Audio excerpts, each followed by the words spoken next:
Muchas gracias. Bueno, bienvenidos a todos al primer taller interactivo. Les contamos que Andrea y yo somos pacientes de esclerosis múltiple, que nos unimos en este proyecto inicial de hacer un encuentro de jóvenes a final del año, de personas jóvenes con esclerosis múltiple, para unirnos, para conocernos, para también medirnos de dónde estamos, de qué necesidades tenemos, y dentro de las que nos empezaron a caer fueron necesidades que creíamos que eran parte de nuestras, pero también de todos.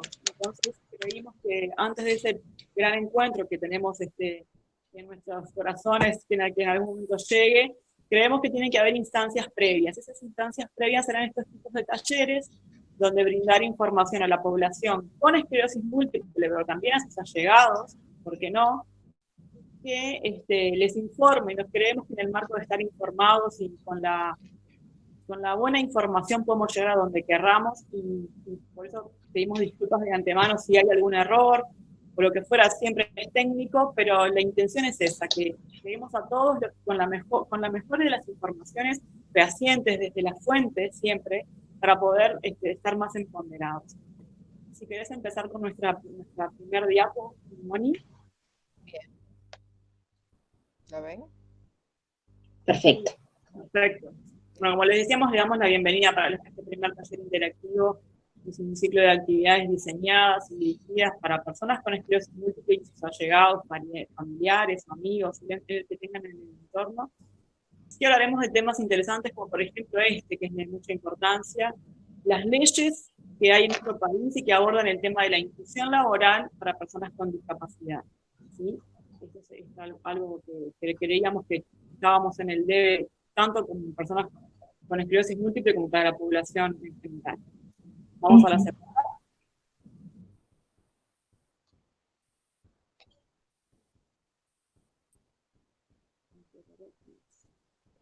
Bueno, nosotras, como le dijimos recién, yo soy Karina Barrera, después tenemos a Andrea Prato, que va a continuar, y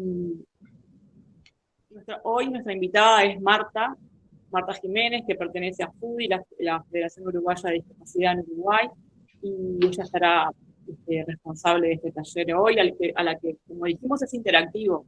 Cualquier consulta que puedan hacerle a ella, aprovechémosla, que la tenemos acá, y que es, la verdad, que oro en polvo, porque Marta es, además de tener una capacidad impresionante de lo que sabe, humanamente siempre está a disposición.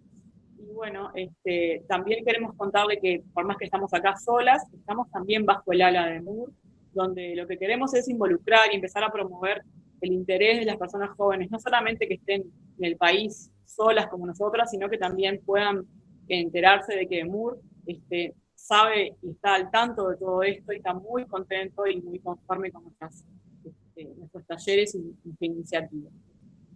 Tercera.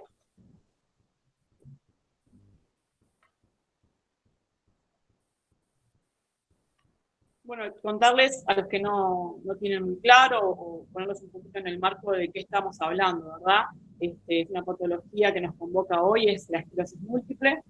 Como todos sabemos, es una patología crónica, que es desmielinizante para el que sabe lo que es la mielina en nuestro cerebro, y lo que hace en realidad es afectarnos el sistema nervioso central en su conjunto, ¿bien?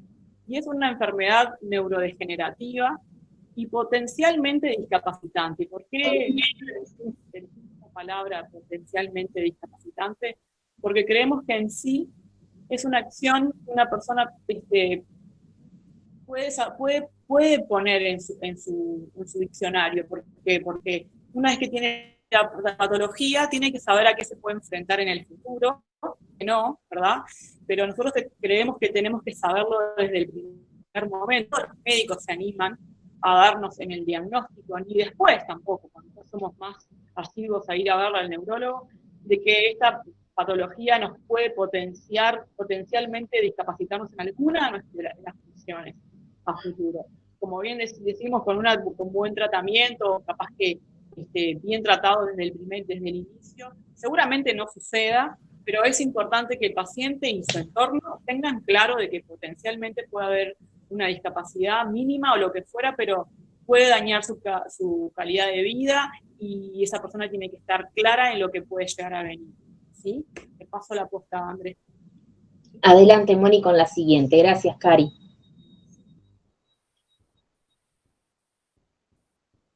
Bueno, en efecto, como comentaba Karina, nosotros entendemos que es muy importante empezar a hablar de estos temas, porque si bien la esclerosis múltiple es una enfermedad potencialmente discapacitante, y nosotros hacemos foco en esa palabra de potencialmente, porque creemos realmente que con la incorporación de hábitos saludables, de una adhesión al tratamiento correcta, de un seguimiento sostenido, uno puede hacer muchas cosas en pro de su calidad de vida. Retornamos a la diapo anterior.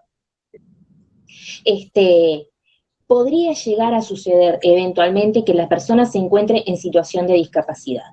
Es decir, que aún habiendo llevado adelante todas las recomendaciones de su médico tratante, habiendo incorporado hábitos saludables, podría eventualmente enfrentarse a una situación de discapacidad. Por tanto, cuando existe una discapacidad, ¿cuál es la mayor y más importante herramienta? A nuestro parecer es el conocimiento. El conocimiento justamente porque nos va a permitir movernos de manera solvente y asertiva en los diferentes lugares y canales por los que tengamos que discurrir y transitar. Nosotras entendemos que el conocimiento involucra saberes y experiencias, y por eso la importancia del intercambio entre todas las personas que estamos hoy acá y las que a futuro se van a sumar.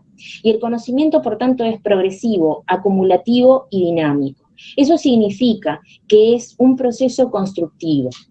Y para que justamente este conocimiento funcione a modo de herramienta, tiene que ser un conocimiento que parta la información de una fuente confiable, tiene que ser fehaciente, tiene que estar actualizado. Entonces, lo que nosotras entendemos es que acercándonos a actores y personas que conocen de determinadas temáticas que son de relevancia e importancia, en realidad nos estamos muniendo de herramientas para poder actuar y generar cambios que de repente a nivel social todavía estamos en un debe. Adelante, Moni.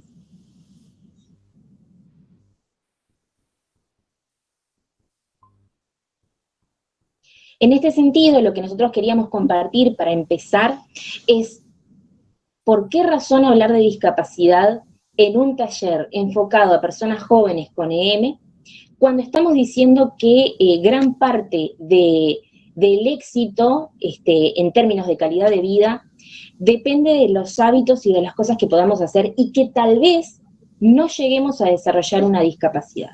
Y nos parece importante empezar hablando de esta temática porque en realidad entendemos que todavía existe algo así como una suerte de tabú al hablar de discapacidad.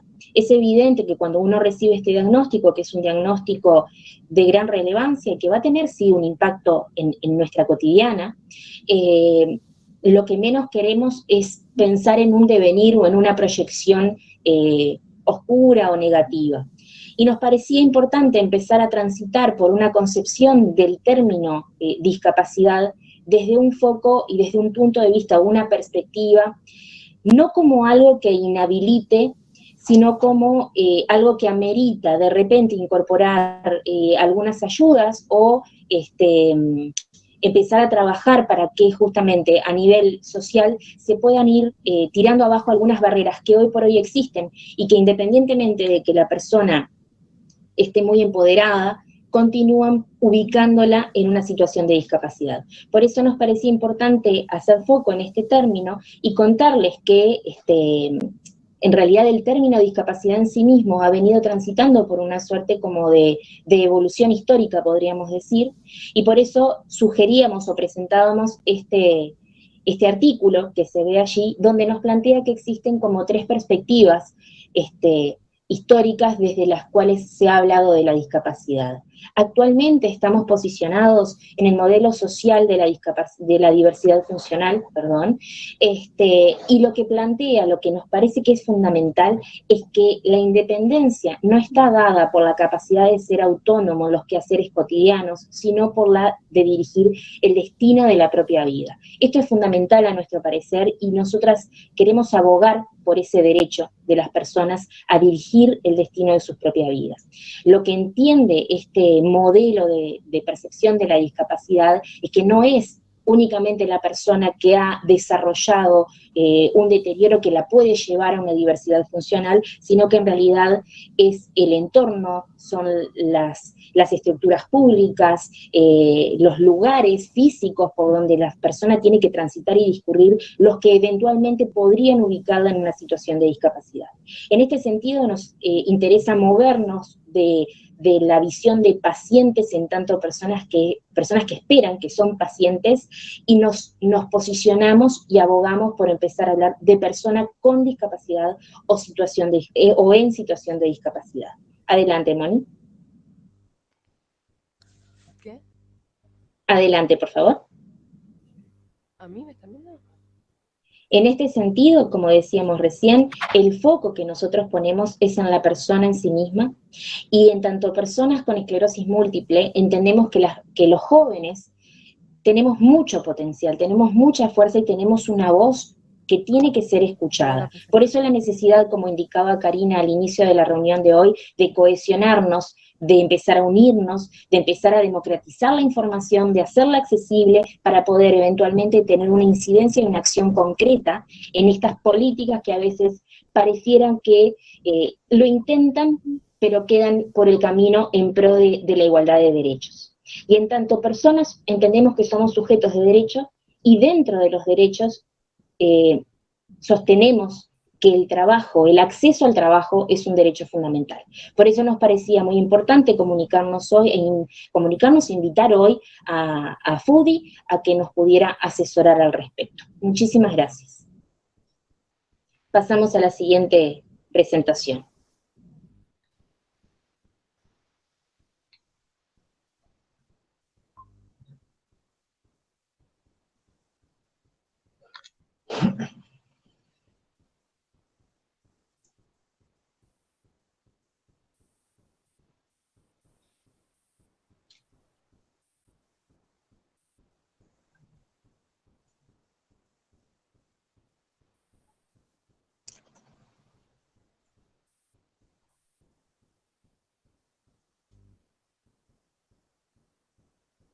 Segundito. Bueno, les voy comentando para mientras vamos buscando las diapos. FUDI es la Federación Uruguaya de la Discapacidad, fue creada en el año 2013, donde es la primera asociación a nivel latinoamericano de que encontramos la discapacidad unido a las enfermedades raras. Y en ese momento hubieron varios, qué nombre le poníamos a la asociación, y quedó Federación Uruguaya de la Discapacidad. Pero a medida que ha pasado el tiempo, y hoy cada día son más las asociaciones que se unen a la federación con enfermedades raras, me parece de estricta justicia poner y enfermedades raras. Pero, es decir, no se han dado las situaciones, porque eso lleva un gasto extra y no lo hemos podido hacer. Pero sí, es decir, en el futuro quedará el marco y enfermedades raras. Es una asociación civil de segundo grado. ¿Eso qué significa? Que tenemos asociaciones de primer grado que la componen personas físicas. Las asociaciones de segundo grado la componen las propias asociaciones, son asociaciones de asociaciones. Esto es lo que nos marca el marco legal en Uruguay del Ministerio de Educación y Cultura, e internacionalmente también les marca en distintos países. Algunos no les llaman de segundo grado, directamente federaciones, y bueno, y luego tenemos las fundaciones, que es otra cosa, otra figura legal. Y bueno, a FUDI se han ido sumando varias asociaciones, y la mayoría son asociaciones de enfermedades raras, como dije anteriormente, así que ojalá el día de mañana podamos contar con ustedes que también estén dentro de FUDI, porque FUDI a nivel nacional es una federación, y a nivel internacional está en una red mundial de personas con discapacidad, y en la ALIBER, Alianza Iberoamericana de Enfermedades Raras. Bueno, aquí tenemos la primera diapo, que fue la presentación. Mi nombre es Marta Jiménez Torres, es decir, estoy presidiendo, porque alguna figura legal lo tenía que presidir, entonces quien lo preside es DITEC, nombre de DITEC estoy presidiendo. La próxima, por favor.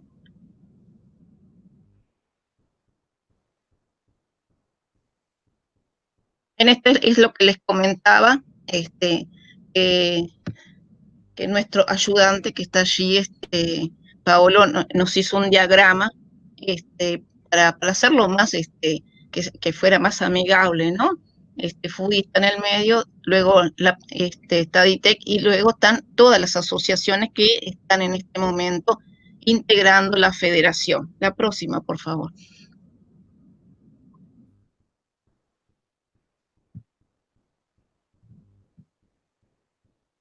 Bueno, en Uruguay, como se sabe, no existe ley de enfermedades raras. Entonces, por lo tanto, nosotros nos tenemos que remitir a las leyes sobre discapacidad. Simplemente les quería, las dejé allí, hice un resumen y puse luego las dos que en este momento vamos a conversar, sobre la ley 18.651 y la ley 19.691. No sé si alguien quiere preguntarme con respecto a las leyes que están acá, es decir, me pareció importante, como decía la compañera, por eso fui marcando las leyes principales. La próxima, por favor. Solamente, Marta, una acotación, Sí. y corríjanme por favor Karina y Mónica, en algún momento en el Uruguay la esclerosis múltiple era considerada una enfermedad rara. Actualmente tengo entendido que no es así, sino que ya por el nivel de incidencia y de prevalencia que tiene, ahí está, tanto en nuestro país como a nivel de Latinoamérica, no se la considera en sí misma como una enfermedad rara, pero sin lugar a dudas comparte mucho como de los orígenes de las batallas, entre comillas, o de los esfuerzos que han tenido que hacer las asociaciones relacionadas a las enfermedades raras, porque sin lugar a dudas, al ser enfermedades justamente con un menor número de casos, a veces cuesta nuclearse, cuesta cohesionarse, ¿verdad? Cuesta hacerse escuchar. Entonces, en realidad, por parte de MUR, aplaudimos a FUDI por este emprendimiento, esta intención de unir y de lograr una única voz bien robustecida y bien solvente. Disculpas la interrupción, Marta. No, muchísimas gracias por la aclaración. Nosotros realmente cuando comenzamos, es decir, tuvimos varios intentos por formar la federación, porque consideramos que nuestra voz se tenía que escuchar y la finalidad era que teníamos que ayudar a los demás. Y bueno, teníamos gente que tenían una enfermedad rara que le había llevado a ser incapacitante, pero eso no se hablaba. Y bueno, y los médicos decían, bueno, yo en mi caso no sé qué tiene usted exactamente, pero usted tiene una enfermedad rara que va a tener que buscar cuál es decir, un paciente que tiene que buscar cuál. Entonces vimos la necesidad que realmente había muchas enfermedades raras y que realmente, bueno, Uruguay todavía tiene un largo camino por recorrer, a pesar de que tenemos hoy en día la tecnología que nos ayuda a llegar a más personas. Y bueno, entonces integramos esta forma, ¿no? Es decir, de luchar por los derechos que tenemos las personas con discapacidad y a la vez con enfermedades raras. Una de las, como le mostré hoy, una de las principales leyes a las cuales, por eso es este taller, para informar que realmente las personas con discapacidad tienen derecho a trabajar. Es decir, yo este año pasado, cuando estuve haciendo un relevamiento con la Comisión Nacional de Honoraria de la Discapacidad, de las personas que han ingresado a la función pública, había que ver con la alegría que estaban porque les cambió la vida. y es lógico, que pudieron concursar y tener un trabajo. Entonces, nosotros, la ley 18.651, se dice que es protección, el título de la ley, protección integral de las personas con discapacidad. Y allí se crea la comisión, es decir, perdón, la comisión honoraria se creó con la ley 16.095. Pero la nueva ley que toma los nuevos paradigmas, como hoy comentaba, creo que fue Karina o Andrea, no recuerdo, los nuevos paradigmas de la discapacidad, al considerar, al dejar de lado el proyecto protector, el proyecto médico, sino que lo vemos como en la parte social, tomó también los cometidos de la Comisión Nacional Honoraria de la Discapacidad, y en el artículo 8, el trabajo. Y disculpen si de repente nombro muchos artículos por mi profesión, realmente que uno tiene esa deformación, como le llaman, deformación profesional.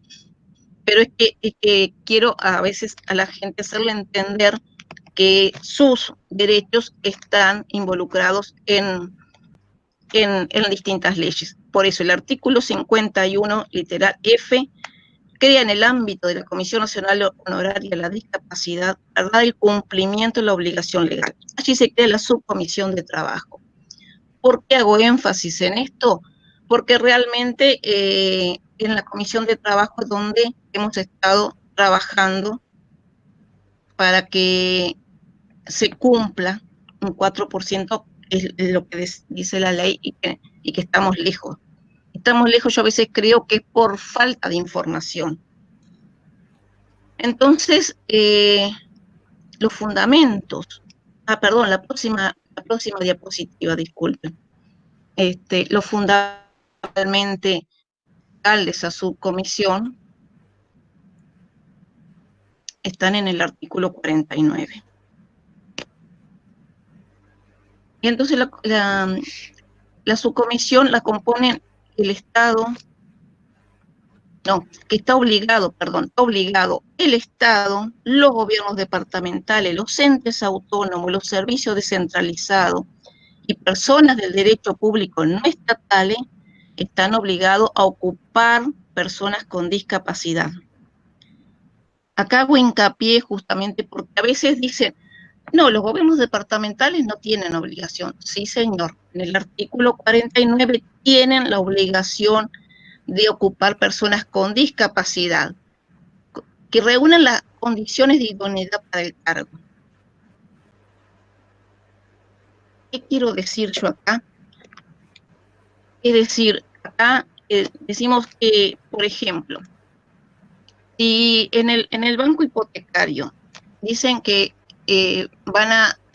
hay un llamado para personas que el perfil del puesto es para atender al público, entonces que ellos hagan un perfil adecuado y que expliquen bien cuáles son las tareas, para que las personas con discapacidad sepan si realmente son idóneas al puesto. No sé si me expliqué o me quieren preguntar algo en esto, porque es muy importante que, por ejemplo, si yo quisiera, si el sobre llama para una bailarina, yo, Marta Jiménez Torres, no me puedo presentar, pues soy una persona que nunca bailé, que uso bastón para caminar. Entonces, yo me tengo que abstener, por más que sea un puesto para discapacidad, a ese puesto. No sé si me explico. Si alguien quiere preguntarme algo, acá, porque es muy importante a veces esto. Marta. Perdón. Adelante, Agustín. Buenas noches para todas y todos los compañeros. Yo soy, obviamente paciente de esclerosis múltiple y tengo dos consultas. Primero que nada, ustedes decían al principio que la enfermedad podría ser potencialmente considerada una discapacidad. Me gustaría saber a qué se refieren con potencialmente, porque en qué casos se consideraría y en qué casos no, o si es siempre considerada una discapacidad. Gracias. Gracias, Agustín, por tu consulta. Cari, si me permitís, tomo la palabra. Nosotros lo que dijimos inicialmente es que esta es una enfermedad crónica, desmielinizante, inflamatoria, que afecta al sistema nervioso central, etcétera, etcétera, y que justamente por el proceso de desmielinización, la enfermedad no es una discapacidad, sino que potencialmente podría llegar a generarle a la persona que tiene la enfermedad alguna discapacidad o, como se maneja ahora, esta cuestión de la diversidad funcional. En realidad nosotros hacemos foco en el potencialmente porque entendemos, y hay estudios que lo corroboran realmente, y si tú consultas a tu médico de cabecera, te lo puede confirmar también, que con un diagnóstico precoz, un tratamiento oportuno, un tratamiento con adherencia por parte de la persona que tiene un diagnóstico de esclerosis múltiple, con la incorporación de hábitos saludables, alimentación, ejercicio, descanso oportuno, incluso hasta evacuación podríamos decir, o sea, un montón de condiciones que bajen de repente los niveles de estrés y eso, uno puede mitigar la progresión de la discapacidad y de la enfermedad en sí misma para evitar justamente desarrollar una discapacidad. ¿Me explico? Por favor, si tienes consultas, preséntalas como hiciste recién y si alguien más quiere aportar, adelante. Bárbaro, Andrea, muchas gracias.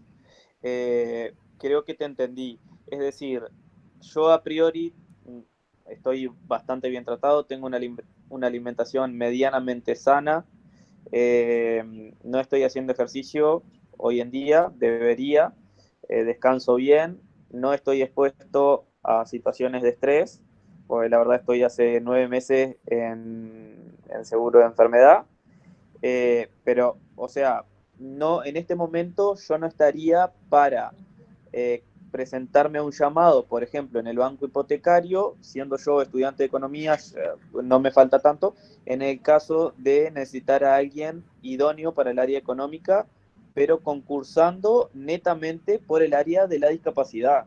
A eso voy. Yo hoy no estoy en condiciones de considerarme en condiciones de concursar por una discapacidad, así sería más o menos. Cari, ¿vos querías contestar? Sí.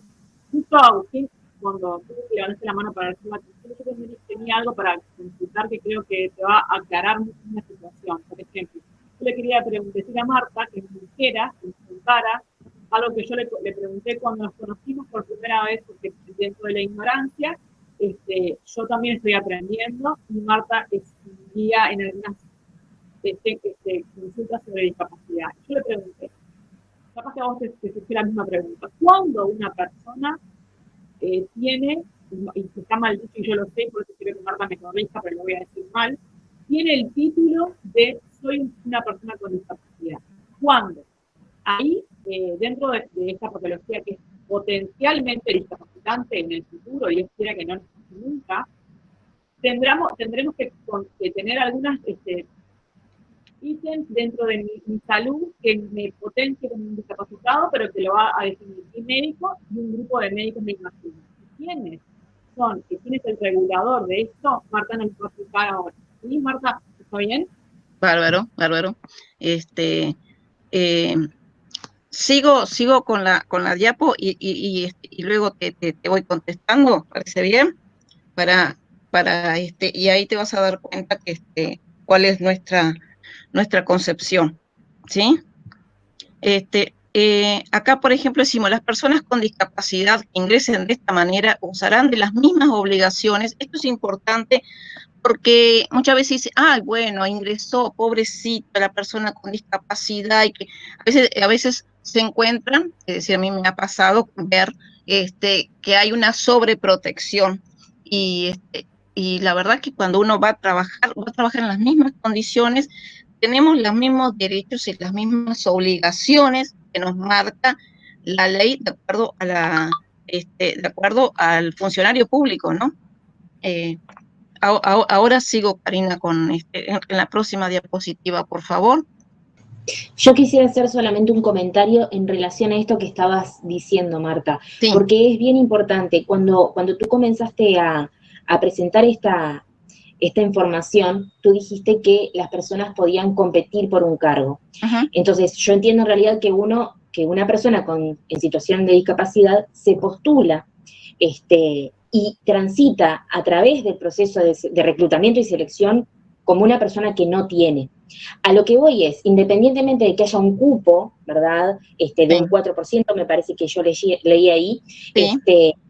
Que tiene que ser llenado con personas con discapacidad, la persona en sí misma en realidad va a competir por ese cargo, por ese lugar de trabajo. Y en ese sentido yo quisiera resaltar la importancia que eso tiene en dignificar a la persona, porque esto no es una sobra y esto no es un regalo, ¿me explico? Sino que la persona en situación de discapacidad, ahí está, es un derecho y va a poder acceder a un trabajo en situación de paridad con otros. A lo que voy es eso, no es un regalo que se le está haciendo, sino que también implica una actitud proactiva, si se quiere, de parte de la propia persona, porque va a tener que estar preparado, va a tener que participar de las entrevistas, va a tener que participar de anotarse en Uruguay Concursa o de lo que fuere, ¿no? Ahora y en ese sentido es aplaudir también al proceso que la persona tenga que realizar para poder acceder a ese trabajo, porque insisto, no es un obsequio, no es un regalo y no es un pobrecito, le tiramos esto, sino que en realidad la persona está concursando para poder acceder a ello. Simplemente mencionar eso. Claro, en este momento, ahora, en esta parte, sobre la ley 8651, que es la ley para ingresar a la función pública, que quede claro. Después tenemos la otra ley que es para ingresar a la actividad privada, ¿sí? Y bueno, entonces, acá era simplemente mencionar bueno, que en la Comisión Nacional Honoraria de la Discapacidad pueden estar las asociaciones de segundo grado. Y en las subcomisiones pueden estar distintas asociaciones de primer nivel. Para mí eso era importante, porque eso realmente, es decir, fue un cambio que tuvo la comisión, porque nosotros hace unos cuantos años nos presentamos como asociación civil de primer grado para poder estar en alguna subcomisión y hablamos con quien era el director en aquel momento de Pronadi, nos dijo que no. Y sin embargo, ahora, después de varios años, que estamos formados como asociación de segundo grado, una de las primeras cosas fue pedir integrar la comisión. Nosotros en el 2013 nos formamos como como asociación de segundo grado, y en 2014 estábamos pidiendo el ingreso poder ingresar a la comisión, porque queríamos ver por dentro cómo es esto, justamente que no se llegaba, la verdad que recién yo creo que en estos últimos años hubo más publicidad de que realmente existe una ley, que existe un 4% para poder integrar a las personas con discapacidad. ¿Sí? La próxima, por favor. Marta, yo tengo una consulta. Sí. ¿Cuáles son las competencias que tienen en estas subcomisiones las asociaciones? ¿Me explico? ¿Funcionan a modo de mecanismo como de contralor? ¿Proponen ideas? ¿Qué les compete a ellas cuando integran estas subcomisiones de la Comisión Honoraria de la Discapacidad? Es decir, las asociaciones de primer grado pueden integrar las subcomisiones. Existe la subcomisión de trabajo, que es en la que yo estuve haciendo énfasis, en donde las asociaciones civiles van a recibir a las distintas organizaciones, instituciones públicas, que van a hacer el llamado. Ese llamado tiene que ser revisado por la Comisión Nacional Honoraria de la Discapacidad y sea inclusivo, porque se ha dado en muchas ocasiones que realmente ha sido discriminatorio. Entonces, nosotros no podemos aprobar un llamado en esas condiciones. Hay veces que, por ejemplo, nos pasó en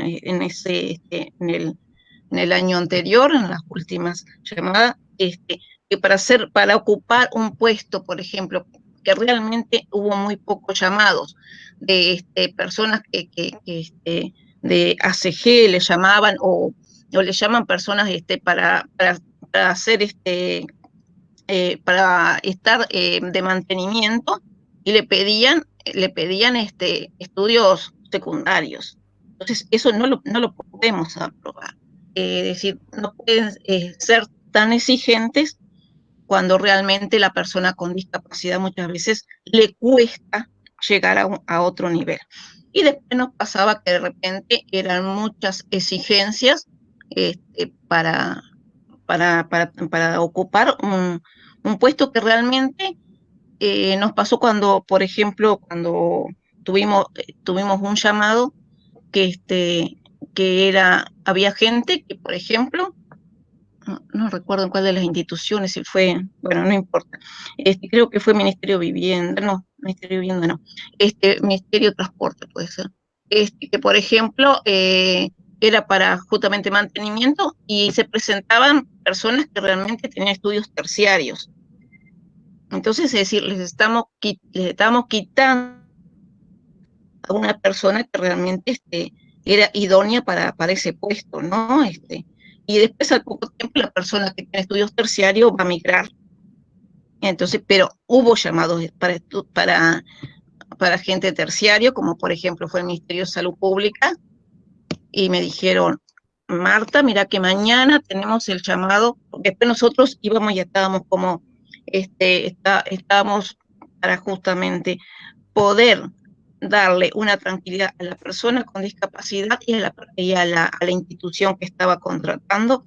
Estamos como veedores, y nos dijeron, mira que mañana hay un llamado para médicos, Ministerio de Salud Pública, y se anotaron 200. Uy, qué bueno, digo yo, pero ¿están seguros que 200? Y llenaron todos los requisitos. Sí, pero ¿están seguros? Bueno, está bárbaro. La verdad que mañana, le digo, vengo con la mentalidad de que vamos a estar todo el día. Y le digo, ¿yo saben qué? Ustedes disculpan que yo sea un poquito negativa, le digo, pero yo si tuviera 20 personas, 20 nada más, que hayan llenado todos los requisitos, yo sería feliz. Porque realmente, qué negativa que sos. Por eso dije, yo soy un poquito negativa, pero quisiera. Entonces al otro día llegué y no había ninguno. Marta, tenías razón, sos una bruja, me decía. ¿Por qué? ¿Qué pasó? Quedó desierto. De las 200 personas, no había una persona que llenara todos los requisitos. Ay, no, qué decepción, qué tristeza. Lo mismo nos pasó en otro lugar, que había llamado para contador, en otro lugar, en otro ministerio, que había llamado para ayudantes de arquitecto. Resulta que la misma persona que ganó en el Ministerio de Transporte había ganado en otro lugar también. La misma persona, porque claro, cuando se anota, de repente se anotan en varios lugares. Y ganó en los dos lugares, tenía que después optar. Así que uno de los lugares quedó vacante también. Por tanto, entiendo, Marta, que de alguna manera ustedes lo que hacen dentro de la comisión honoraria es funcionar un poco a modo de transparencia, de veedores, abogando por justamente procesos justos, ¿no? Exacto. Nosotros tenemos, por ejemplo, en esta comisión específica, ¿no? Después está la comisión de educación, que se volvió ahora a reinstalar, está la comisión de transporte, su comisión, perdón, y no recuerdo cuál más hay, sé que hay alguna más, y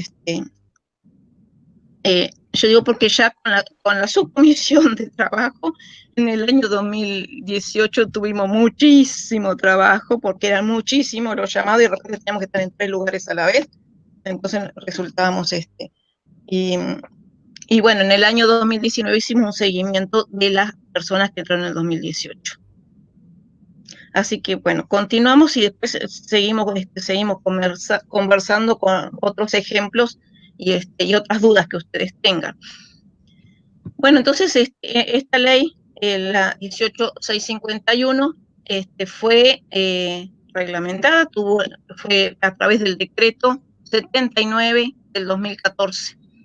Entonces, volvemos al artículo 49 y 50, en donde el artículo 9 dice: solo podrán participar aquellas personas que acrediten estar inscritas en el registro de personas con discapacidad que funciona en la Comisión Nacional Honoraria de la Discapacidad.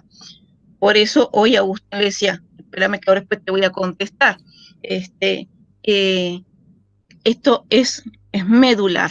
Después voy a volver a insistir en esto. La integración de personas con discapacidad, artículo 11, los organismos deberán promover la integración en los ámbitos laborales, realizando acciones de inducción, adecuación del entorno físico. Se deberán incluir sistemas de apoyos, productos y servicios. Es decir, que te dice que nosotros lo que estamos promoviendo como la comisión, y de acuerdo a la ley y a su reglamento, la inclusión. Porque lo que más luchamos acá las personas con discapacidad es que seamos incluidas en todo, en el ámbito social, en todos los ámbitos de nuestra sociedad. Artículo 12. Los organismos del Poder Ejecutivo deberán promover con apoyo de la Oficina Nacional del Servicio Civil, que hasta ahora no la había nombrado, es fundamental, que es quien va a estar con nosotros en el tribunal. Ellos generalmente presiden el tribunal, aparte de la institución que llame la institución pública, y es después quien da oficialmente el nivel de la gente que ingresó a la actividad pública. Es medular la actuación de la Oficina Nacional de Servicio Civil, quien después hace los llamados a la institución pública. Ningún llamado de institución pública puede hacerse sin la intervención de la Oficina Nacional del Servicio Civil. Y bueno, y Pronadis, que es quien hace campaña de sensibilización y de concientización. La próxima, por favor.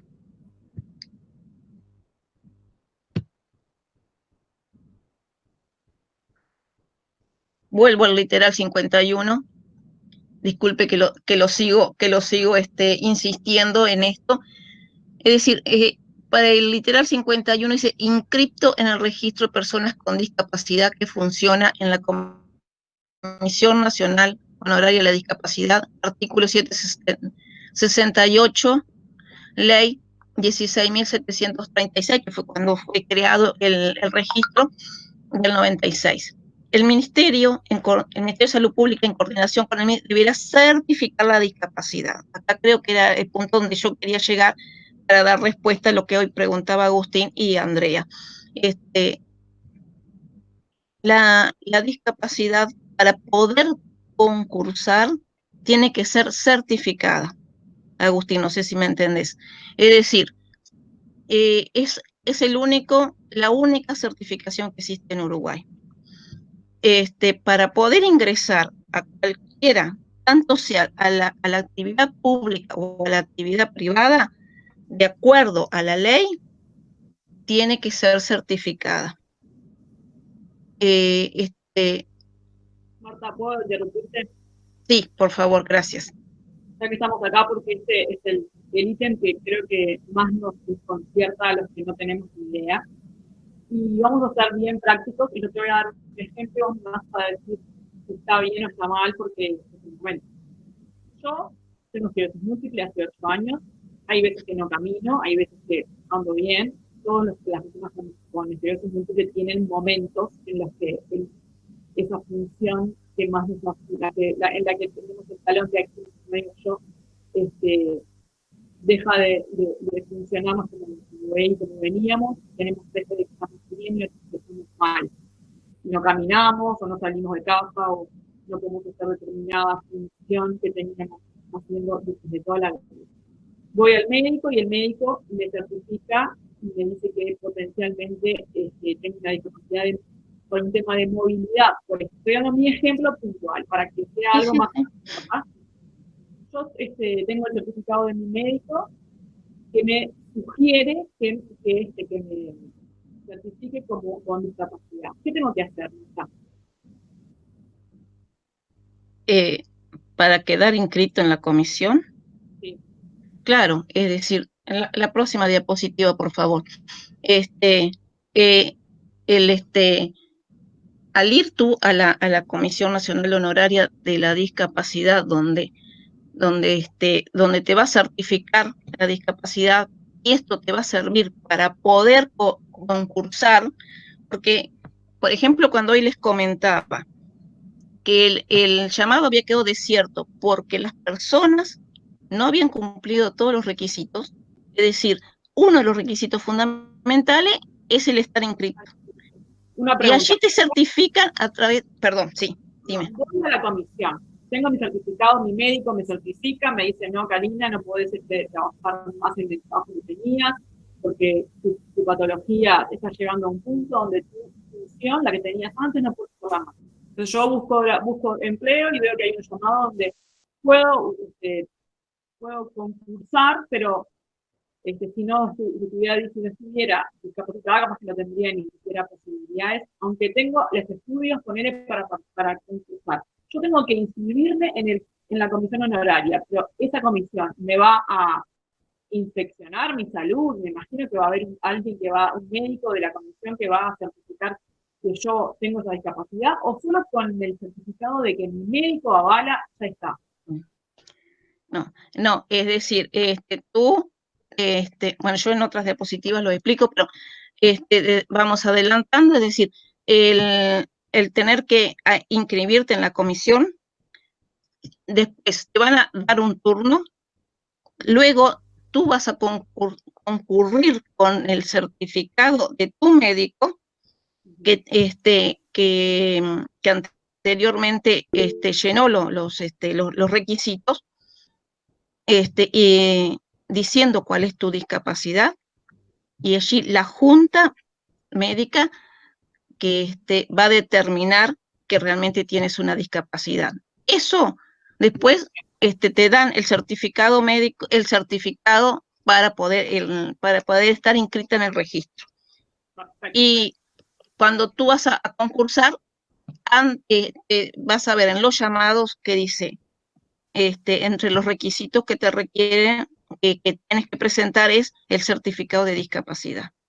Fuiste clarísima, creo que es más o menos lo que tenemos todos en la duda, porque gracias a Dios no lo necesitamos y no lo hemos necesitado hasta ahora, y no sabíamos ni idea teníamos de todo esto, pero creo que es por el gran punto que Andrea y yo, en el momento de generar un taller de discapacidad y llamarte, creo que lo comentamos, pero queremos que todos lo sepan, es que nadie, pero nadie quiere decir ninguna institución, ninguna sociedad médica, en ningún lugar donde yo busque, porque pueden haber hecho una búsqueda en internet y tampoco nadie me explica, ni siquiera cuando me surge la duda cuando hay un llamado, por ejemplo, nadie me explica a mí, con una patología que es potencialmente discapacitante, qué genera o qué es lo que me va a rotular para que mañana tenga yo un certificado de persona con discapacidad. Hice hiper clara y creo que eso va a generar alguna que otra pregunta. Capaz que Agustín, que andaba por ahí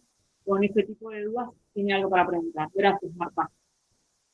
A las órdenes. Agustín, te escuchamos. Muchas gracias, Karina, porque teníamos unas dudas bastante parecidas. Es decir, yo necesito un certificado oficial, digamos, del consejo que nombra Marta, eso me quedó clarísimo, pero en el caso nuestro, que a mí me pasa lo mismo, hay días que no tengo ganas ni de moverme de la cama, ni fuerzas para mover las piernas, y dolores puntuales, todos los días diferentes, que no sé mañana qué me va a doler. ¿Qué es lo que cotidianamente pasa cuando se presenta a alguien como nosotros? Que yo creo que, si bien para todas es diferente, pero tenemos dolencias bastante parecidas, muchas. ¿Qué es lo normal o más frecuente que pasa cuando un esclerótico se presenta a esa comisión que usted dice, Marta? ¿Lo certifican, no lo certifican? Depende del caso. ¿Qué es lo que se acostumbra o cuál es el resultado en promedio, digamos? Otra vez te voy a pedir, Agustín, que me dejes seguir avanzando con las diapositivas, así le sigo respondiendo, ¿sí? Por favor, la próxima. Perdón, Marta, perdón, disculpe. Si me No, permite, por favor, gracias. Ansioso es una si me permite, mundial. quisiera acotar una cosa. Recién en el chat envié un link con información de Pronadis, donde se orienta o se bosqueja un poco el procedimiento que indicaba Marta. Por supuesto que la información que Marta nos está dando es de primera mano, y también lo que es muy importante cuando uno accede a estas informaciones por internet es chequear que la información esté actualizada, ¿tá? Pero me parecía que era importante igualmente hacerla extensiva y compartirla. Y respecto a la consulta que hizo Agustín, me remonto y me remito a antecedentes de personas con esclerosis múltiple, que se han presentado ante la Comisión de Discapacidad, y desafortunadamente los casos que nos hemos enterado, no, como que no ha sido de recibo la documentación que estas personas han presentado. No puedo dar certeza absoluta si es que siempre pasa lo mismo con personas que tienen esclerosis múltiple, o justo fue un funcionario que estaba allí que no quiso recepcionar la documentación de alguien con esclerosis múltiple porque lo vio o la vio y entendió que no ameritaba. En esos casos también entiendo que existen mecanismos como de contralor para poder presentar y nominar estas situaciones que no deberían acontecer. Me explico, porque el análisis de esa información no depende de quien recepciona el papelito, me explico, sino debe haber un comité mucho más especializado al respecto, pero como para que nos vayamos dando cuenta también de la necesidad de empezar a hablar de estos temas, para evitar que esas situaciones, ojalá que hayan sido las menos, pero para evitar que esas situaciones se continúen repitiendo de aquí en más. Simplemente eso. Sí, te entiendo perfectamente, porque me pasó a mí hace varios años, a mi esposo, a otras personas, y tratamos de denunciarlos en su momento, no nos creyeron, pero luego se tomaron medidas, y bueno, es lamentable que ocurran esto. En este momento creo que hay un poquito más de seguridades, porque es decir, de repente el formulario y todo eso lo pueden mandar por internet, lo traen por internet para que el médico lo llene, y luego puedes mandar también por internet, o si no, lo puedes llevar personalmente. Y luego sí, te llaman, y si no te llaman, hay que insistir, porque lamentablemente es lamentable que se den estas situaciones, y entiendo lo que tú dices, porque sí, lo reafirmo, porque nos pasó personalmente, y luego le pasó a otra gente de nuestra, y bueno, conocidos, es decir, y nosotros recepcionamos todo eso y lo hicimos público, y bueno, creo que luego no volvió a suceder. Es decir, no volvimos a tener ese problema. Tuvimos otro, es decir, otro que ahora les voy a contar.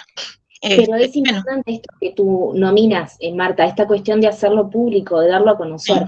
Sí, yo incluso un paso antes. Hay que empezar a visualizar esto, a nominar y ponerle nombre a estas cosas, porque si no, pareciera que está naturalizado, que siempre pasó y que siempre va a pasar, y no. Por eso la necesidad de nuclearse y empezar a cohesionarnos unos con otros. Así que es bien importante lo que nos estabas comentando del rol que ustedes como asociaciones, me explico, tienen a la interna misma de la comisión. Disculpas, no interrumpo más.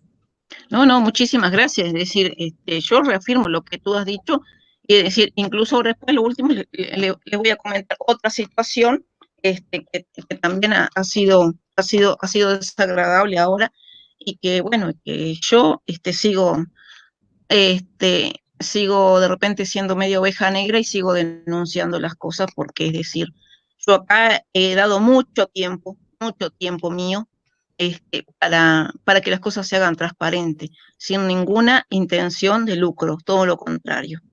Y por lo tanto, yo lo mínimo que pido es transparencia. Y eso es lo que nos ha señalado desde el año 2002. Bueno, volvemos acá. La Comisión Nacional Honoraria de la Discapacidad, criterios, recomendaciones a efecto del diseño de los llamados. Creo que ya les estuve comentando. Los cargos a concursar deben definirse en función del perfil, ¿se acuerdan que les comentaba anteriormente? Del puesto de trabajo y el detalle de las tareas que implica, lo que determina las competencias requeridas para el desempeño del mismo. La descripción de las competencias requeridas debe ser clara y exhaustiva. Es lo que yo les comentaba hoy. Yo no me puedo presentar a ser bailarina del sobre. La próxima, por favor.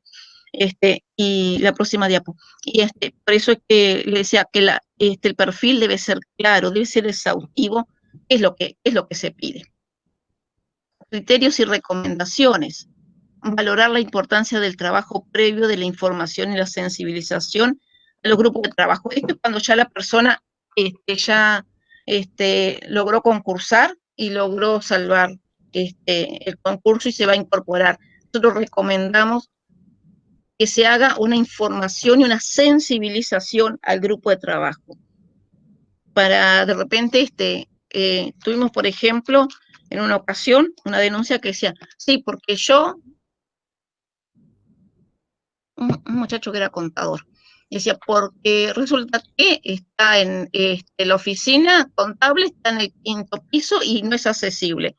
Entonces me dejan abajo, en la planta baja, pero no le dan ningún trabajo. Es decir, no puede. Entonces, ahí hay una clara discriminación. Y bueno, entonces, por eso es que uno tiene que hacer el seguimiento. Lo que recién se pudo hacer. Y la próxima, por favor. Y entonces, es fundamental, y es fundamental que la persona, como dijimos de un principio, denuncie, que salgan a los distintos lugares, ¿no? A comentar lo que es. Reflexiones y persistencia. Bueno, reflexiones. Persistencia en el imaginario colectivo que una persona de una percepción de una discapacidad del modelo médico caritativo, que lo conversaban las compañeras al principio, y no desde la óptica de los derechos. Hemos visto eso, por ejemplo, que el pobrecito, como decíamos hoy. Y no, tenemos derecho a trabajar, tenemos derecho a que se nos incluya y tenemos derecho a ser tratados como personas, no como objetos. La enfermedad y la discapacidad, reticencias y prejuicios para considerar a las personas con discapacidad un trabajador productivo. Muchas veces dicen, esta persona con discapacidad no me va a producir. Y entonces es lamentable, ¿no? que todavía sigamos pensando que no va a cumplir una persona con discapacidad. Después les voy a dar algunos ejemplos. Lo otro es la sobreprotección familiar. La integración social y laboral responde también a las oportunidades reales que ha tenido la persona de integrarse al nivel familiar. Y lo último, que para mí es muy importante, que tenemos que derribar esta idea de que la persona que tiene una pensión baja le quitan la pensión. Eso es un mito. Es decir, en este momento es un mito. Fue una realidad, pero en este momento es un mito. Es decir, y lo que sí piden es que que si tiene, por ejemplo, un trabajo que gana 50.000 pesos, ahí se le va a sacar de repente la pensión o se le va a retasear la pensión. Yo vi casos, por ejemplo, que decían, no me ponga legalmente más de, por ejemplo, de 20.000 pesos, porque si no a mí me sacan la pensión. Pedía la persona que era un negro se le pagara el resto. Por supuesto que no, tampoco podés estar estimulando estas cosas. La próxima diapositiva, por favor. Que aquí vamos a lo que queríamos decirle a Agustín, ¿no? El registro de las personas con discapacidad. El registro laboral de las personas funciona en la Comisión Nacional Honoraria de la Discapacidad. Requisitos obligatorios para las personas con discapacidad que aspiran a concursar en un puesto por la administración pública, ley 18651, y es un requisito fundamental para la nueva ley, que ingresan en el ámbito privado de acuerdo a la ley 19691. La próxima diapo.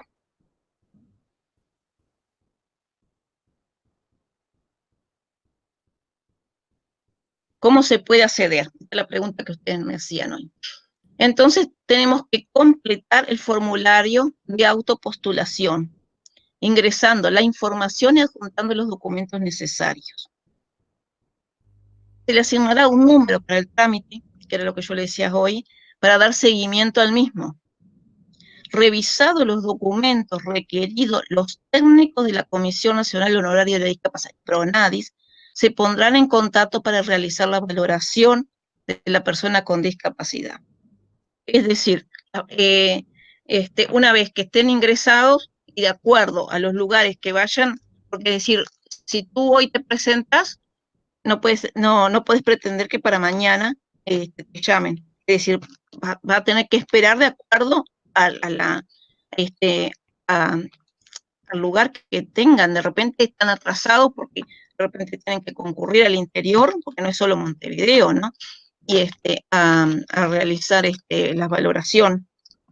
Los requisitos que deben ser completados. El médico debe completar la ficha médica. Eso es lo que ustedes me preguntaron recién, Karina y Agustín, creo. Lo que debe completarse con informes médicos adicionales con vigencia máxima de 2 años, según la limitación de cada postulante. Hay postulantes que los técnicos van a considerar que es de por vida. Así que, y después les explico. La próxima, por favor.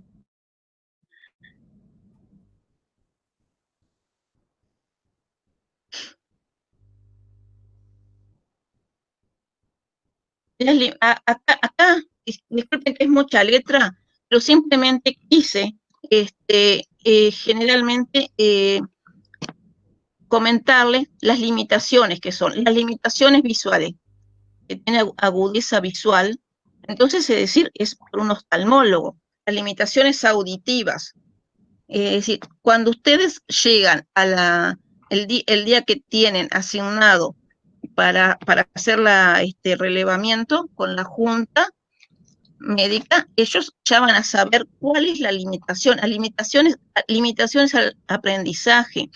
Es decir, esto es la parte que la otra vez Karina y Andrea me decían, es decir, no decimos hoy en día, no decimos, esta persona está discapacitado ciego, es discapacitado visual. No, decimos que tiene limitaciones visuales. Decimos que la persona con síndrome de Down es la que necesita un informe psicodiagnóstico o informe del equipo de salud. Esto se ha conseguido últimamente gracias a la lucha de la asociación con síndrome de Down. Informe psicodiagnóstico o informe del equipo de salud que da cuenta del funcionamiento y las capacidades. No es imprescindible poseer con el coeficiente intelectual, porque eso es lo que pasaba anteriormente. Y por eso a algunas personas con síndrome de Down fueron rechazadas, decían que no, en aquel momento por la junta, y no les extendían el certificado por discapacidad. Así que la asociación tiene muchos años y ha trabajado muchísimo a nivel empresarial y logró que las personas con síndrome de Down lograran entrar en la parte privada, sin necesidad como antes. Esto fue antes de la ley que tenemos por la ley 19.691. Limitaciones en el relacionamiento. Esto es algo bastante nuevo que está dentro del vocabulario que manejamos normalmente. Decimos, el psiquiatra debe detallar la patología mental. No decimos, que a veces dicen, ese mongólico me da una cosa tan horrible, cuando hacen esa discriminación. es una persona que tiene limitaciones en el relacionamiento. El psiquiatra deberá llenar la ficha médica y comentar la medicación que toma, y la junta médica determinará que esa persona está compensada para poder entrar a trabajar. Esto, acá hago una pausa y les comento que nos tocó vivir al equipo de la Comisión de Trabajo en un lugar que había un llamado, y cuando la persona, pobre, la verdad que la persona por ser tan honesta y tan transparente, puso que su psiquiatra lo había dejado trabajar. Cuando lo ve esto, ve una de las jefas, de las directoras, que estaban allí, que no sé por qué estaba allí en ese momento, le hizo una seña a otra de las personas, como diciéndole, esta persona no puede trabajar acá. La gente de la comisión conversó con ella y dijo, yo no quiero un loco trabajando con nosotros. Esa fue la respuesta tremenda de una funcionaria con un nivel de jerarquía. Y bueno, estuvimos en el momento haciendo énfasis cuando cuando dio su concurso, y bueno, y no llegó, lamentablemente no llegó. En otro lugar tuvimos que por medio punto tampoco llegó, pero esto no era porque, por lo menos nosotros no percibimos que hubiera una seña como fue en ese lugar anterior. Disculpen que a veces les hago estos ejemplos, pero quiero ser ilustrativa de las vivencias que hemos tenido, ¿no? Como la discriminación en Uruguay está cada día más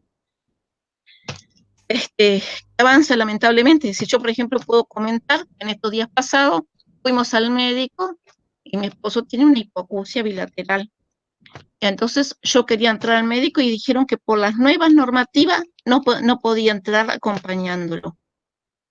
Eso es discriminación, porque la nueva normativa, pero vos tenés que ser accesible como es la nueva normativa. Tenés una persona que es sorda, entonces tenés que estar para acompañarlo. Eso es discriminación, y bueno, y así está nuestra sociedad.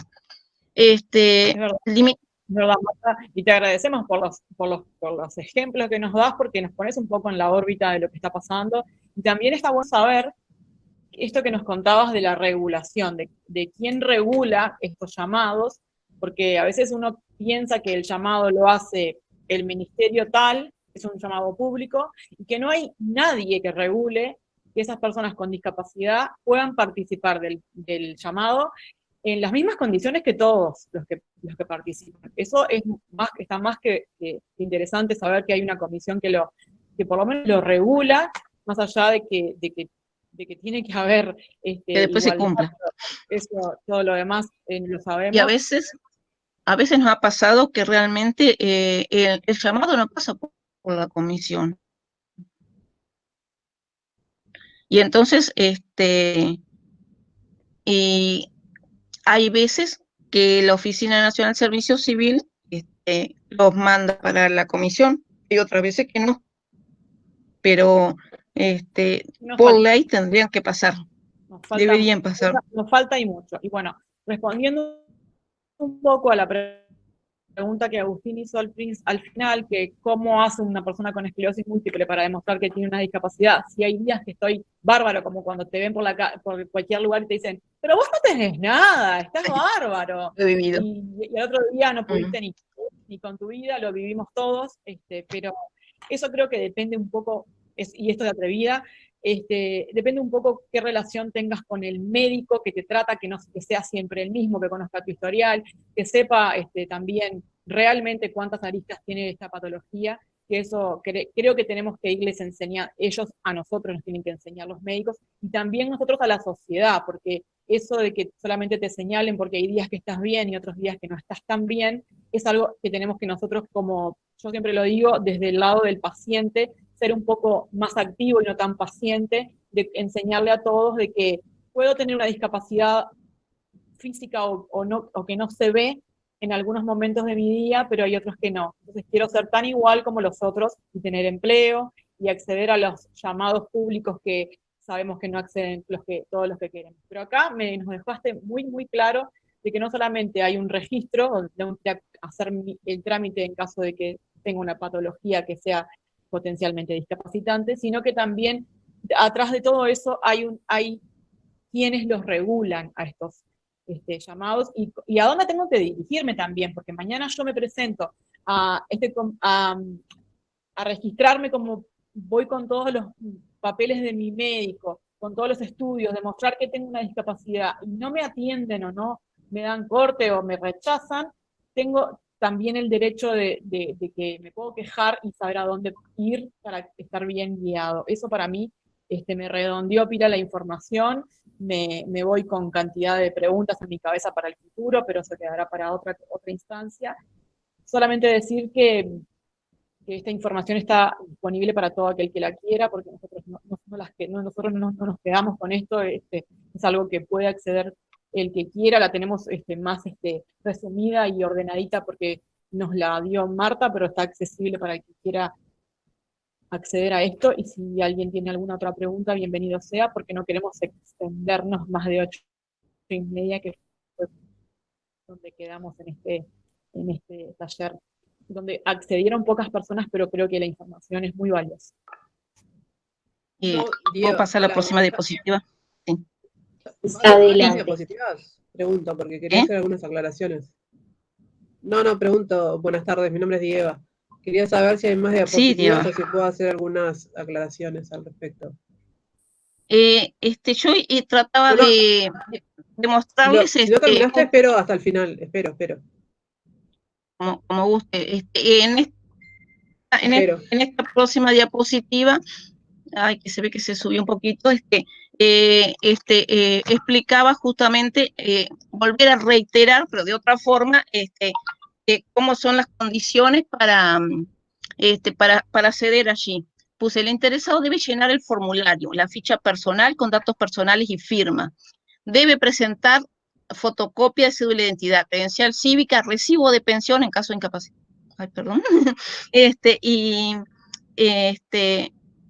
Debe presentar el recibo de pensión en caso que realmente sí cobra. Y cuarto, la documentación debe anexarse a la autopostulación por web o entregarse en forma presencial. Creo que eso yo ya lo dije, pero simplemente lo vuelvo a reiterar por si quedara alguna duda. Y quinto, los requisitos se coordinarán la valoración de la discapacidad del postulante por parte de los equipos técnicos de la Comisión Nacional Honoraria de Discapacidad y PRONADI. En este momento son más de PRONADIs, pero van a la Comisión Nacional Honoraria de la Discapacidad. La valoración de discapacidad es condición previa imprescindible para ingresar en el Registro Nacional de las Personas con Discapacidad. La próxima, por favor, ya queda poquito.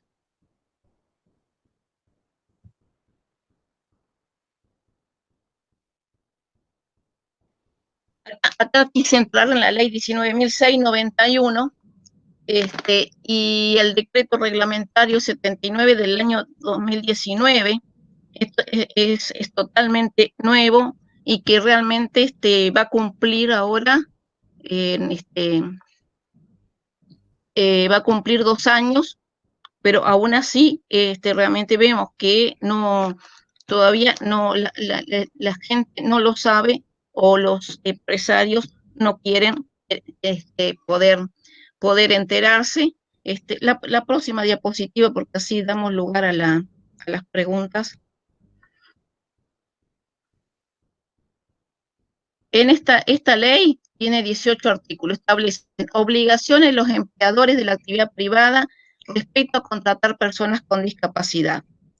Lo mismo, tienen que tener el certificado que hoy tanto hincapié les hice. Determina derechos y obligaciones de los contratados. Generación de la accesibilidad para el cumplimiento de las funciones laborales, las licencias, aporte jubilatorio y beneficios e incentivos para las empresas para que realmente tengan el cumplimiento. Se crea la Comisión Nacional de Inclusión Laboral, que funcionará en la órbita del Ministerio de Trabajo y Seguridad Social, que será la responsable de realizar el seguimiento y de proponer medidas para la aplicación de la presente ley. La próxima.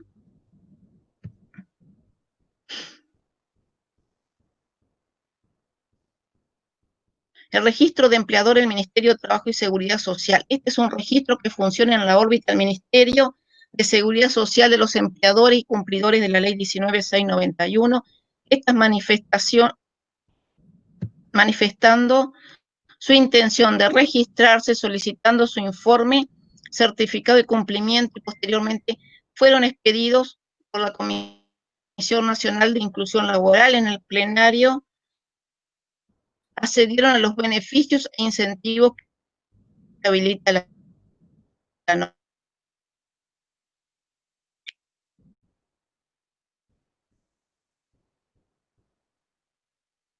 En esta última diapositiva, simplemente les quise acá demostrar que dentro de esa misma comisión, que fue, creo, Comisión de Inclusión Laboral, existen subcomisiones. Una de las subcomisiones es el cumplimiento, y luego tenemos la otra que es empleo con apoyo y concientización, lo coordina el MIDES.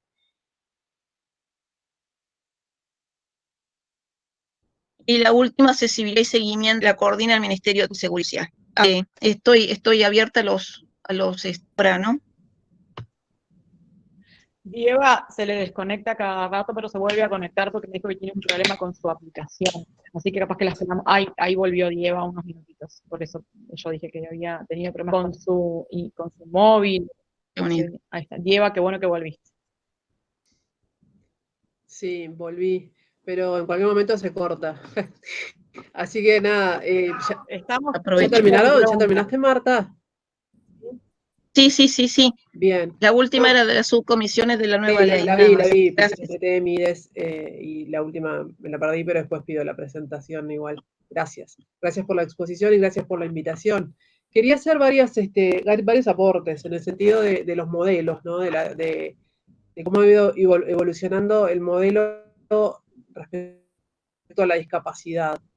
Cuando hablamos del pobrecito o tal, me parece que iría más dentro del modelo de prescindencia, ¿no?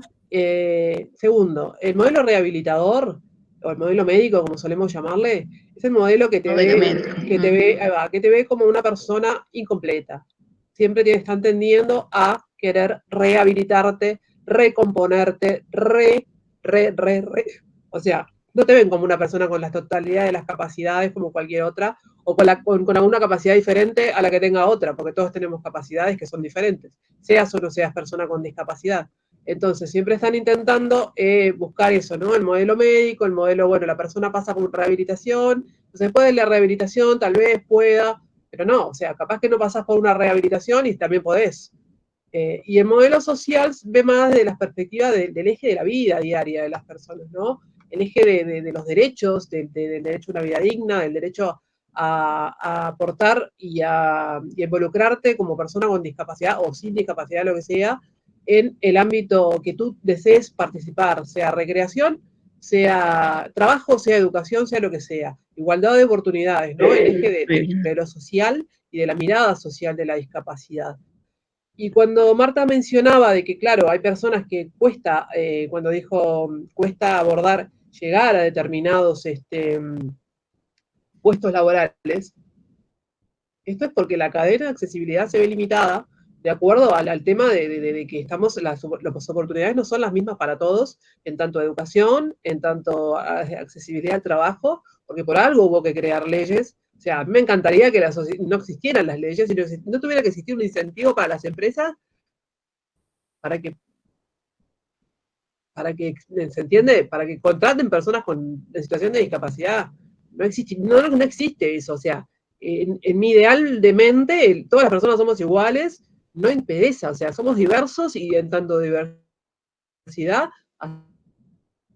aceptarnos como somos, a considerarnos personas iguales a los demás y que estemos en igualdad de oportunidades con los demás. O sea, yo creo que esa es la lucha que tenemos que dar y en eso tenemos que estar todos los días todos juntos y juntas, porque somos un montón de organizaciones que estamos nucleadas por un lado o por otro, pero buscamos el objetivo común, que es la inclusión de las personas con discapacidad o en situación de discapacidad en todos los ámbitos donde tengamos derecho y tengan derecho a estar. Esa es la lucha, y la lucha por la vida diaria y por la dignidad. O sea, es la dignidad de la persona, la que se ve menoscabada con un montón de cosas que ocurren a diario. Y yo lo que creo es que no aumenta la discriminación, sino que lo que falta es información y de repente concientización. Bueno, se le fue. Allí se debe haber... Tenía problemas de conexión desde el primer momento y la verdad que estamos todos de acuerdo, creo, con ella, ¿verdad? Exacto. Una cosa que ella mencionaba, esto de las capacidades diferentes, y Marta, por favor, corregime. Yo tengo entendido que se intenta no utilizar esa expresión, sino que uno puede tener aptitudes distintas como lo tenemos todas las personas, pero no hablar de capacidades diferentes porque no es que hayan humanos que puedan, no sé, volar, nadar bajo, como dices, respirar abajo del agua y eso, sino que tenemos capacidades y punto. Creo que allí se volvió a unir y tal vez ella misma nos pueda ilustrar. Deiva, ¿nos escuchas? Acá estoy de nuevo, Dieva, sí. Sí, estaba escuchando lo de capacidades, exacto. No somos ni superhéroes, ni angelitos, ni sobrehumanos, ni nada por el estilo. Somos personas como cualquier otra. O sea, ver a la persona desde la capacidad, o sea, desde la capacidad diferente que tiene todo el mundo. O sea, no somos diferentes en tanto humanos, nada más. De ahí, claro, ¿no? Claro, tanto... Yo soy persona en situación de discapacidad. No soy una persona con esclerosis múltiple, pero hace 30 años que tuve un accidente y soy lesionada medular. Entonces doy esta lucha diario y me uno con colectivos para poder, está garantizando un derecho, pero el derecho no se ve garantizado, no está garantizado, no me está modificando la vida, no me dignifica la vida, no tiene sentido que la ley esté escrita, como decía Marta, si no se cumple ese 4%, o es horrible que haya un cupo también, me parece espantoso, pero lamentablemente lo tiene que haber, porque no llegamos nunca. Claro, no llegamos, estamos muy lejos. Es como remar, siempre estamos remando en dulce de leche. Y es de todos los días la lucha, y la construcción colectiva. Por supuesto. Entonces, bueno, era un poco por ahí que quería dejar mi visión y mi aporte y ponerme las órdenes también para trabajar en conjunto, sin duda. Muchísimas gracias. Dieva, y es muy importante. Estamos en contacto porque yo tengo los mails, creo que de todos los que están conectados, capaz que si me falta alguno, me gustaría que me lo pasaran, creo que lo pasaron por interno, y voy a seguir mandando información para los talleres que vienen, para los venideros. Si Dios quiere, vamos a tener unos cuantos más en el año, y ni que hablar que el aporte de Dieva, de Marta, de todos los que puedan ayudarnos a instruir y a capacitar y a concientizar, ni que hablar que sí, porque creo que nos somos mejor nos interpela a nosotros mismos. En cualquier cosa toda. También que es un tabú y es un mito de constructo mitológico nada más, de constructo cultural y mitológico. Ay, se me cortó. Bueno, se le sigue cortando. Sí, tiene un problema con la aplicación y es una lástima. Así que bueno, yo personalmente creo que les agradezco a todos por haber estado y perdonen las dificultades interrupciones o las fallas que hayamos tenido. Simplemente queríamos, como simples seres con alguna patología, aportar algo a la sociedad desde lo constructivo y de ahí nada, ayudar a los que Yo quisiera agregar simplemente esto que mencionaba Deiva recién de la necesidad del colectivo. Lo cierto es que cuando unimos voces y cuando unimos intereses, se logran cosas. Si no, es muy difícil realmente que una persona sola con recursos limitados pueda lograr un cambio de impacto social y real. ¿Me explico? Entonces, en ese sentido, invitarlos a que se sigan uniendo a los talleres que se van a venir en los meses siguientes, y a que entre todas y todos empecemos a aportar, a cohesionar nuestras voces y a lograr cambios desde la voz de la persona joven. Sin más nada que decir. Yo quisiera también invitarlos a que cuando nos encontremos con estos problemas, como por ejemplo comentaban hoy, de que no habían sido recepcionados sus papeles y eso, que lo denunciemos, que no nos quedemos callados, que busquemos la forma que alguien nos pueda escuchar. Es decir, a mí el año pasado me pasó que varias personas denunciaron, pero las denuncias no llegaban nunca y a donde tenían que ser. Por ejemplo, personas con discapacidad, que yo acá no lo abordé porque hoy la idea era hablar sobre el trabajo, pero también otro de los beneficios que se tiene es poder importar un auto. Por ejemplo, hay gente, yo sé que de la patología que ustedes han nombrado, que han podido acceder al auto por discapacidad. Y resulta que el Ministerio de Salud Pública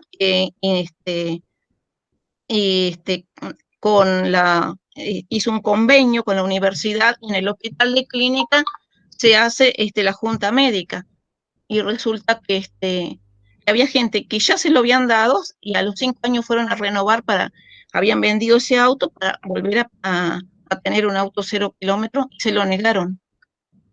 Y me encontraste con gente que era médico y que dice, mi patología cada día está avanzando y me niegan el auto.